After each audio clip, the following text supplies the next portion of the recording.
After long consideration, I have come to the conclusion that there are four fundamental philosophical questions which have been debated for as long as we know anything about intellectual history. The first one is, who started it?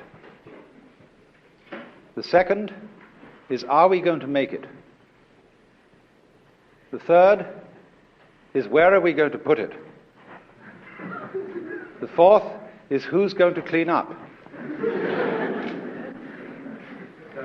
But when you consider all of these together, they prompt a fifth question, which is perhaps more fundamental than all of these. Is it serious? And when we say to the doctor about someone we love who is in some ghastly kind of sickness, "Doctor, is it serious?" that means, is the person in danger of his life? Because it is almost the fundamental supposition of Western thought, at any rate, that life is serious, that we have an obligation to survive, and that there is therefore something shameful about dying. Life, in other words, is not a game. If it is a game, the first rule of this game is that this game is serious. I remember some years ago counseling a woman much older than myself who was afraid of dying. And she wanted to know why she was afraid. She couldn't figure it out. And we had a long discussion, and she was clear that it wasn't the idea of being annihilated, and she'd really outgrown her childhood fears of hell. She wasn't really terrified by the pain of death, but she said, "Do you know, I finally realize, I think what it is, I'm afraid of what people are going to say."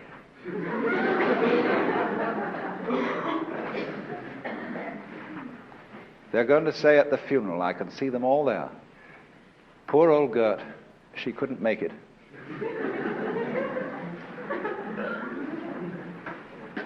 Because you see, we all labor under this obligation to live. And this comes from our earliest training in childhood, where we are taught that we must live. And it comes about in very odd ways. We run into a basic confusion about the meaning of the word "must." And the confusion is as to whether this word expresses a state of affairs, a condition that is, or whether it's a precept, a commandment. In order to be human, you must have a head. That's obviously not a precept. Nobody ever attempted to have a head. But when a mother says to a child, "Darling, you must go to sleep. It's for your health," this is taken by the child as a commandment. And so the child tries to go to sleep, which is an infallible method of staying wide awake.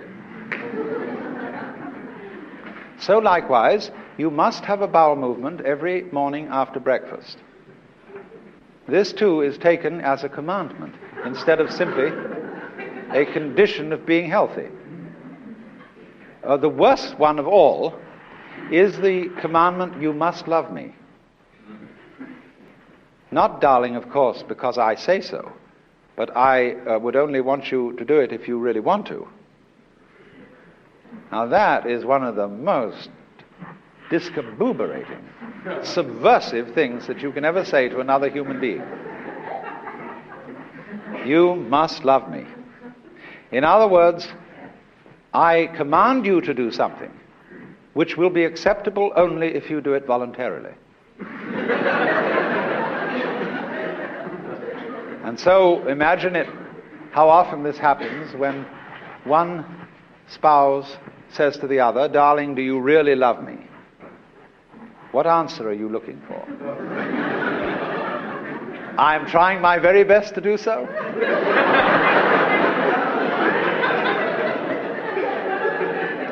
Oh, dear me, no. You want the spouse to say, "Darling, I can't help loving you. I love you so much I could eat you. I'm out of my mind about you." In other words, you want them to express a state of affairs which is, as a matter of fact, anything but voluntary. You want the person who loves you to say that they love you in the same way as they exist. They didn't ask to exist, they can't help it, and there it is, for better or for worse. And that is one of the basic paradoxes in which we all get tied up, and it's called, been christened by the ethnologist Gregory Bateson, the double bind. And we're always being tied up in this thing. And I gave you one right at the beginning when I started speaking. The first rule of this game is that it's not a game. The supposition of this drama is that it's not a play. Of course, every great actor will try to put that over on you.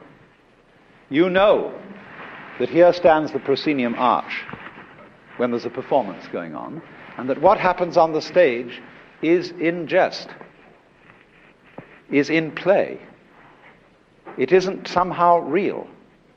And yet the actor is going to use all the skill that he has to convince you that what's going on the stage is real life. He wants you on the edge of your seats with anxiety. He wants you crying. He wants you laughing, because he's taken you in completely.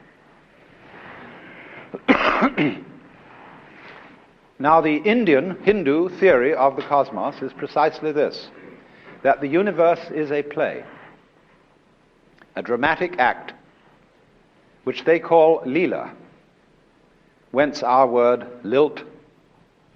Leela means play or sport, and the universe is looked upon as the playfulness of the Godhead, who is playing a game of hide and seek with himself. And that every so often he pretends that he's not himself and that he's all of us, not only the human beings, but the animal beings, the angelical beings, the diabolical beings, the vegetable beings, the mineral beings. Every kind of being that there is, he hides from himself in these forms.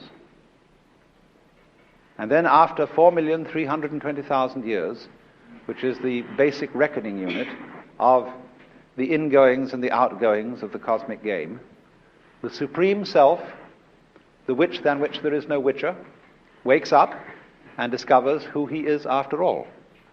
And that's great. What a relief. Because in the end, the thing becomes a nightmare. It becomes a tragedy.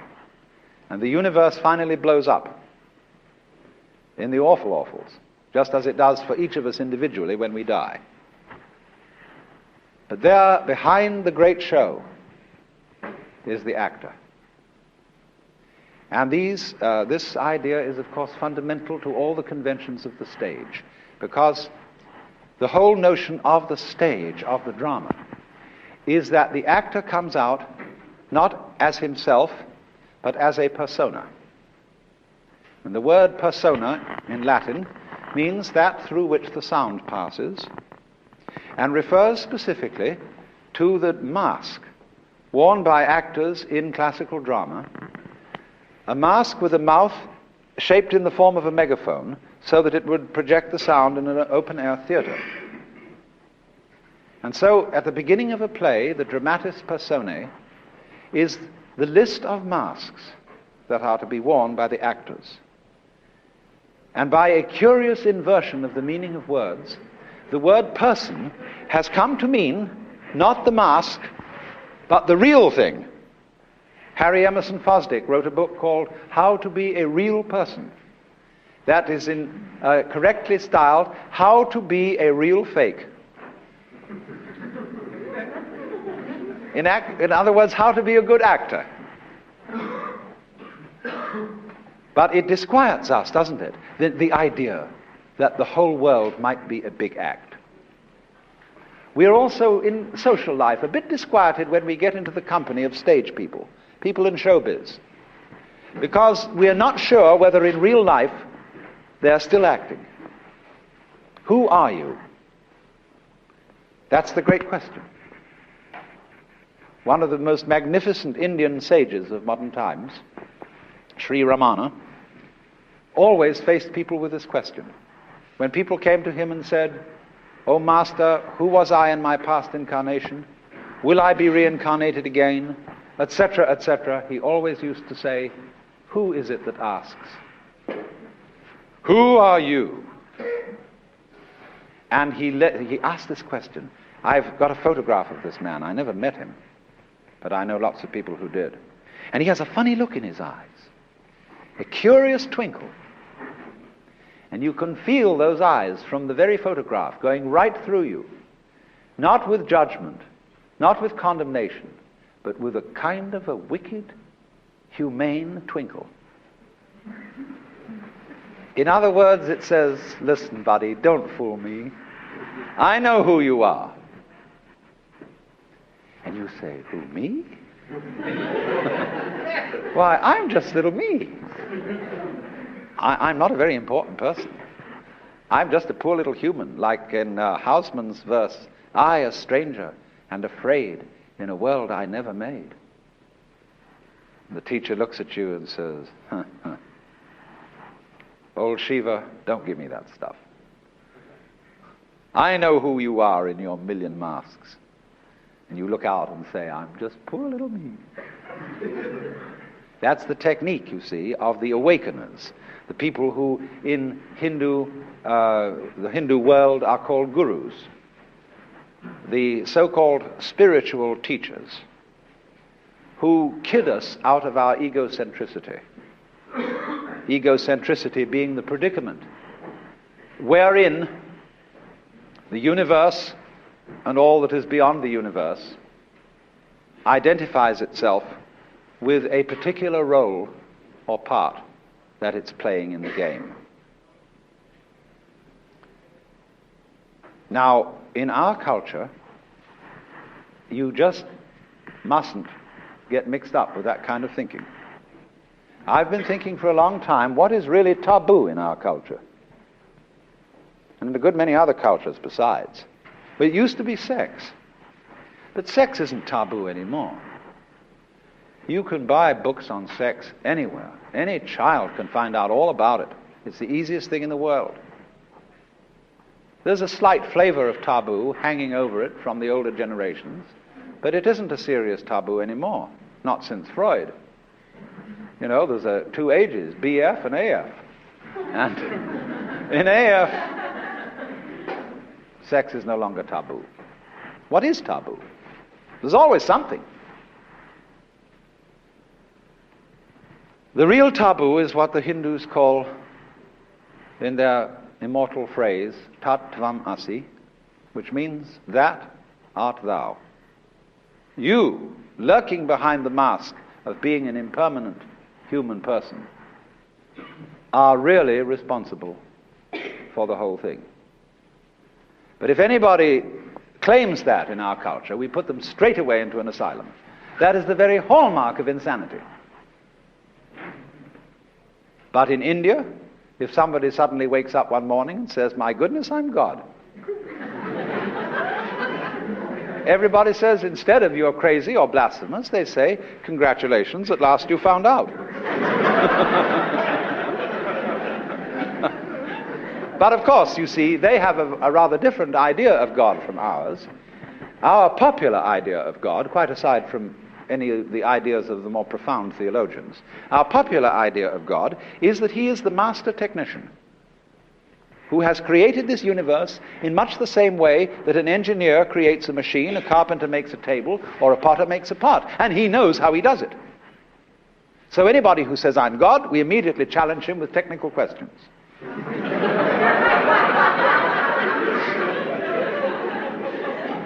If you are God, how did you create the universe in 6 days?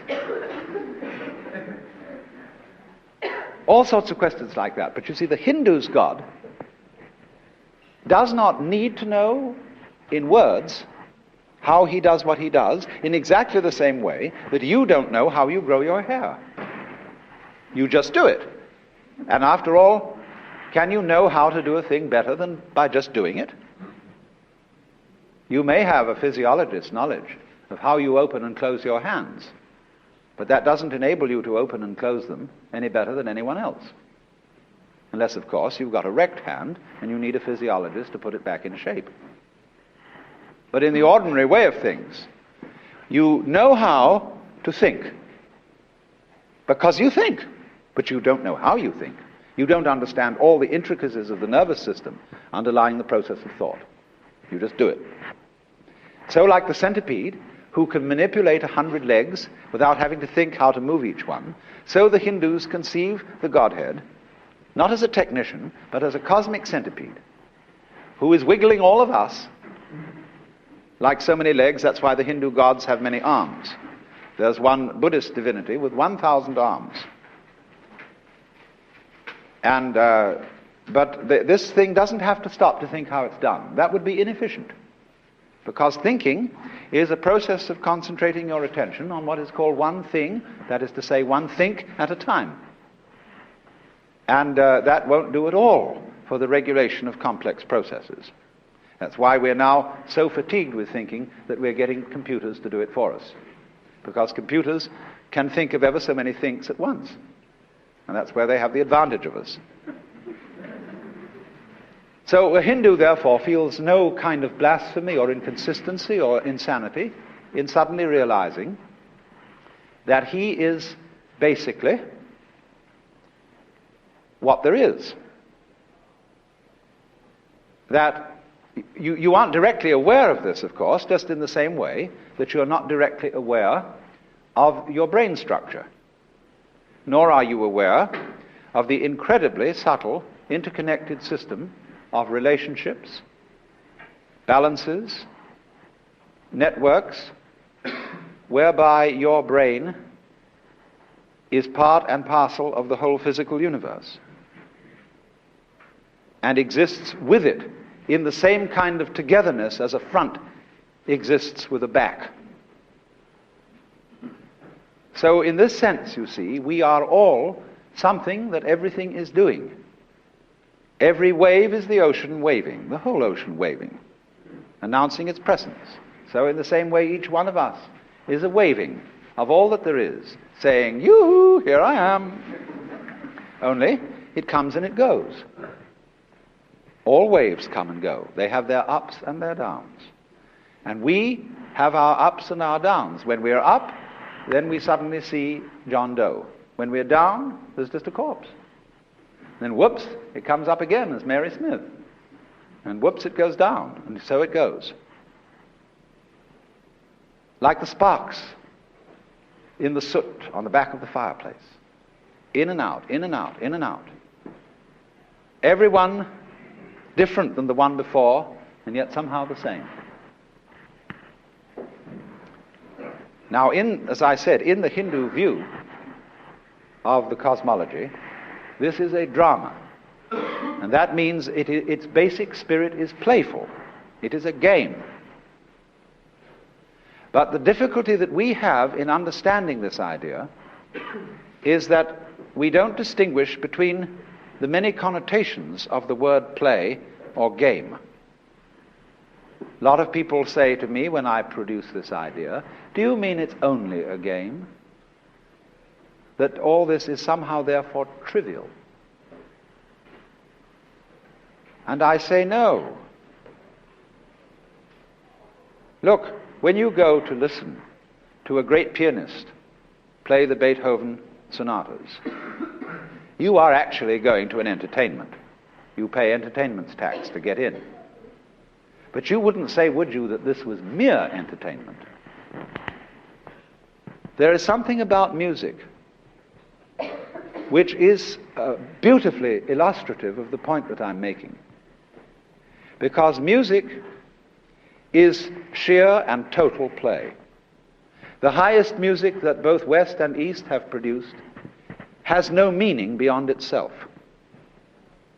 That is to say, Mozart sonatas do not imitate the sound of charging horses, tinkling brooks, or screeching factories. They convey no social message.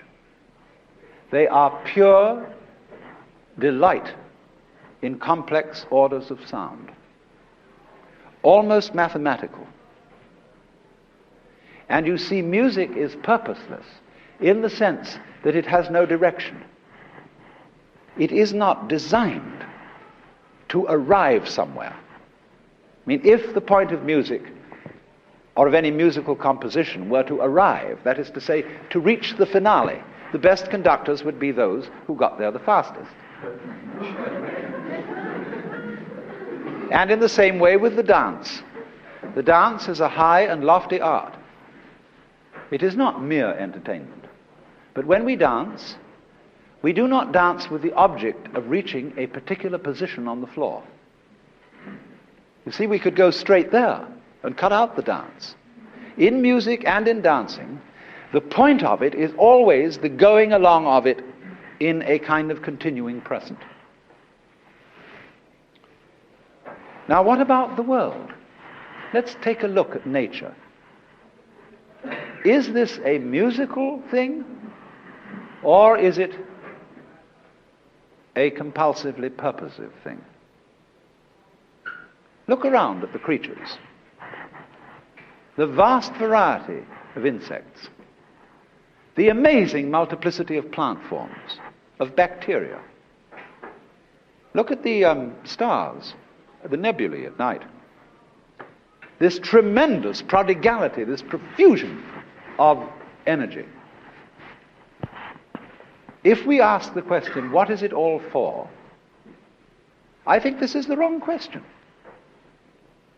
It sort of doesn't need that question. It answers itself. Just as when you listen to music, you don't ask, do you, what does this mean? You just dig the sound. You swing with it. And so in exactly the same way, the world may be seen in all the multiplicity of its creatures as fabulous. G.K. Chesterton once made a very profound remark when he said it's one thing to wonder at a fabulous creature like a gorgon or griffin that doesn't exist, but it is of a much higher order to wonder at a rhinoceros, a creature that does exist and looks as if it doesn't.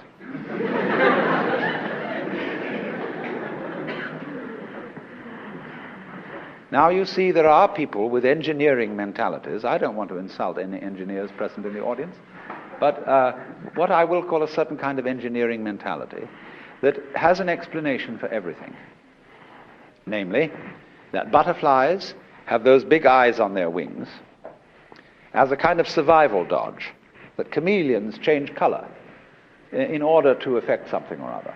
Or they have another way round of putting this same point, which is that because certain butterflies had eyes on their wings, they frightened the birds more than other kinds of butterflies and therefore survived.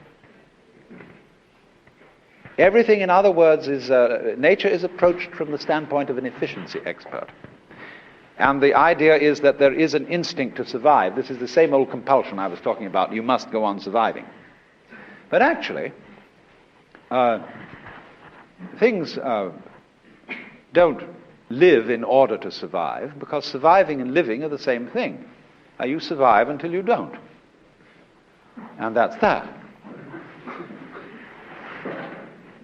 It seems to me altogether more rational to look upon this amazing profusion of existence as poetic and musical, and therefore as playful. But in order to be a good play, it has to have an element and a subordinate element of seriousness in it. That is to say, we can't have a good stage play without introducing a villain. And the villain has to be convincingly played. There has to be a real big act, and everybody gets afraid of that villain. That's absolutely essential. So in the same way, there has to seem about life an element, a very convincing element indeed, of the ultimately tragic. Only the big question is it so? Put it in another way, is the universe a system in which there can occur an irretrievable mistake, as indeed the Christians have conceived in the idea of eternal damnation? That is one of the most extraordinary ideas ever hatched out of the brain of man, that there might be the possibility of things going wrong forever and ever and ever.